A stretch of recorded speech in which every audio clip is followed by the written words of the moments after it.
తాకట్లో ఉన్న మీ బంగారాన్ని విడిపించి ఆ రోజు ఆన్లైన్ రేటుకి కొంటాం. Sharma gold company. Mega versus Allu. గత కొంతకాలంగా ఈ రెండు కుటుంబాల మధ్య కోల్ వార్ నడుస్తోంది. ఒకప్పుడు కలిసి ఎంతో అన్యోన్యంగా కనిపించిన ఈ రెండు ఫ్యామిలీలు ఎవరికి వారి యమునా తీరే అన్నట్టుగా మారారు. దానికి తోడు సోషల్ మీడియాలో మెగా అల్లు అభిమానుల మధ్య వార్ ఓ రేంజ్ లో కొనసాగుతోంది. అయితే తాజాగా అల్లు అర్జున్ చేసిన పని ఈ వివాదాలకు ఫుల్ స్టాప్ పెడుతుందా?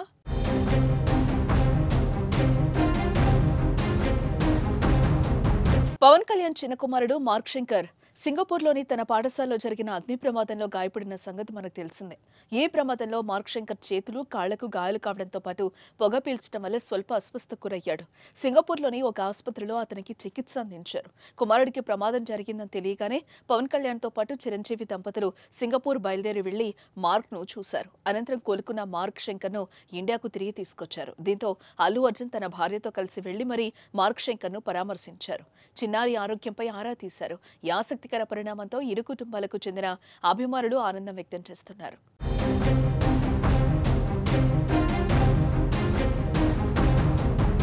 జై పవర్ స్టార్ అని అభిమానులు అల్లు అర్జున్ ను చెప్పమని ఆడియో ఫంక్షన్ లో కోరగా చెప్పను బ్రదర్ అంటూ బన్నీ చేసిన కామెంట్స్ నుంచి అభిమానుల మధ్య పెరిగిన దూరం గతేడాది జరిగిన ఎన్నికల సమయంలో అల్లు అర్జున్ వైసీపీ అభ్యర్థి శిల్పా రవిచంద్ర కిషోర్ రెడ్డికి నంద్యాల వెళ్లి మరీ తన మద్దతు ప్రకటించడం వరకు వెళ్ళింది. మెగా ఫ్యామిలీ అంతా కూడా పవన్ కళ్యాణ్ అండగా నిలిస్తే ఒక్క అల్లు అర్జున్ మాత్రం వైసీపీ అభ్యర్థికి ప్రచారం నిర్వహించడంతో విభేదాలు ముదిరాయి. పుష్ప సినిమాపై కర్ణాటకలో పవన్ ఇండైరెక్ట్ గా విమర్శలు కూడా గుప్పించారు.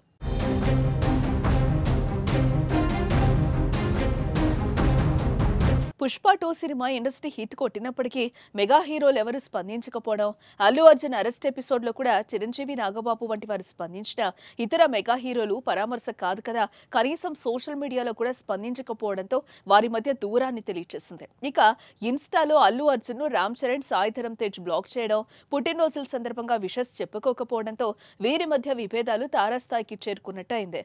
ఇలాంటి పరిణామాల మధ్య స్వయంగా పవన్ ఇంటికెళ్లి మార్క్ శంకర్ ను పరామర్శించడం ఇప్పుడు ఆసక్తిగా మారింది.